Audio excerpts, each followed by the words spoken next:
तो एक बार को तो सुदेव ब्राह्मण को क्रोध आ गया, बोले भगवान की आज्ञा ना मानने वाले को हम कैसे दे सकते हैं, चल बेटी।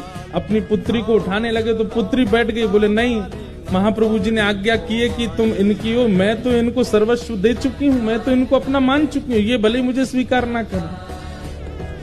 पिताजी अब आपका कर्तव्य नहीं है, मेरे परम पिता जगन्नाथ जी ने मुझे इनको सौंपा है, अब मैं इन्हीं की हूँ, चाहे मुझे स्वीकार करें चाहे नहीं करें।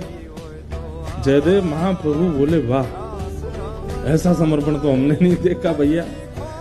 अरे तुम्हारे पिता कह रहे हैं चलो तुम, बोले नहीं महाप्रभु जी ने आपको अर्पित किया तो मैं आपकी हूं। जयदेव महाप्रभु बोले छोड़ जाओ इनको, 2-3 दिन हमारी दिनचर्या देखेंगे खुद ही भाग जाएंगी ये।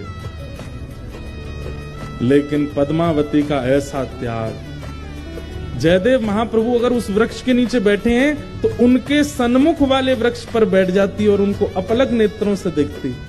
जैसी दिनचर्या, अब भाई वन में रहते हैं, वन में सांप भी है, बिच्छू भी है, कातर भी है, ना जाने कितने सारे जीव आ जाते हैं, लेकिन सब स्थितियों में बिल्कुल अनुकूल रह करके अपने श्री जयदेव जी को देखती रहती।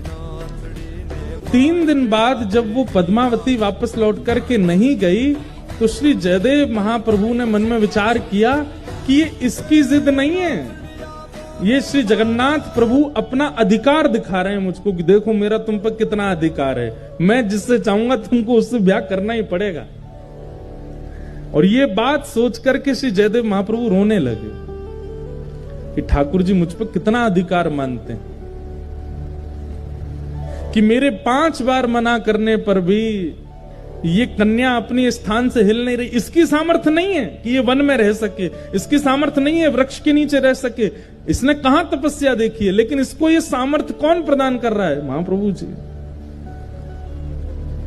जयदेव महाप्रभु ने जब इसको अधिकार माना कि ये जगन्नाथ जी का अधिकार है मेरे ऊपर, और अधिकार मान करके पद्मावती से कहा मैं तुम्हारा वर्ण करूंगा, चलो। और तब पद्मावती से ब्याह किया और गांव के बाहर ही एक झोंपड़ी बना करके अपनी पत्नी के साथ जयदेव महाप्रभु रहते थे।